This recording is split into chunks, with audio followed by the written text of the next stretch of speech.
नमस्कार, मैं शिशिर वर्मा बोल रहा हूँ। ये यस्टरडे यानी कल जो राहुल गांधी जी ने महाराष्ट्र में जो वीर सावरकर के लिए बोला है कि इन्होंने ब्रिटिश सरकार को चिट्ठी लिखी थी और ये कहा था कि इन्होंने चिट्ठी में लिखा है, I beg to remain your most obedient servant. ये चिट्ठी वो पढ़ा रहे थे, तो मुझे इसके बीच पे एक बात बोलनी है। 10 साल रुक जाइए, 10 साल। मैं आपको 3 चीज़ें बताना चाहता हूँ ताकि आपको और हमारे बीच में जो बातचीत है वो हो जाए। 10 या 15 साल के अंदर, ज़्यादा से ज़्यादा 10 से 15 साल में ये प्रूव हो जाएगा कि नेहरू से बड़ा देशद्रोही कोई नहीं था। जो ये मोहनदास करमचंद गांधी हैं, जिन्होंने देश का बंटवारा किया है हिंदुस्तान पाकिस्तान बनाकर, ये ब्रिटिश एजेंट की अभी कॉपी हो सकते हैं।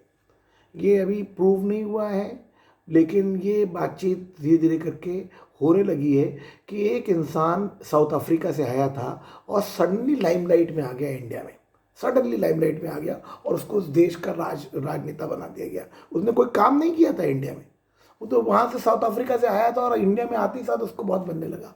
और तीसरा, जो कॉन्स्टिट्यूशन ऑफ इंडिया है, जो हमारे देश का संविधान है, वो इंग्लिश में जब लिखा गया था तो कितने लोग, 37 करोड़ पॉपुलेशन थी, कितने लोगों को पता था कि वो गवर्नमेंट ऑफ इंडिया 1935 एक्ट जो अंग्रेज़ों ने बनाया था उसकी कॉपी है, उसका रेप्लिका है, और उसी कॉपी में थोड़ा बहुत वैल्यू एडिशन करके इसको बना दिया गया है। नेहरू जो अपने आप को खुद ही जज बने हुए हैं और अपने आप को भारत रत्न अवार्ड दे रहे हैं, जो जेल में बैठ के इंदिरा गांधी को लेटर्स टू इंदिरा और ग्लिम्पसेस ऑफ वर्ल्ड हिस्ट्री लिख रहे थे बैठकर, और आपको नाश्ता क्या मिलेगा और क्या मिलेगा, वो वीर सावरकर का 1% नहीं है।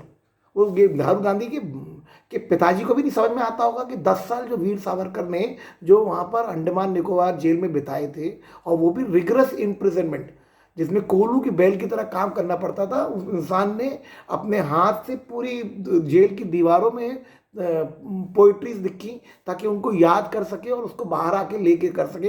और 1966 तक वीर सावरकर रहे। उन्होंने जो चिट्ठी लिखी वो इसलिए लिखी क्रांतिकारी बाहर आ सके। तो मेरा ये आप सबसे ये बातचीत इसलिए मैं कर रहा हूँ कि वीर सावरकर से ज़्यादा हिंदुत्ववादी और जिसने पूरे देश की जो नींव डाली है स्वतंत्र भारत की, जो भले ही वो सुभाष चंद्र बोस हो या वो भगत सिंह हो या चंद्रशेखर हो, ये नेहरू जो है ना, ये सब वो लोग हैं, ये कांग्रेस के जितने लोग हैं, इन्होंने मलाई खाई है, कुछ नहीं किया।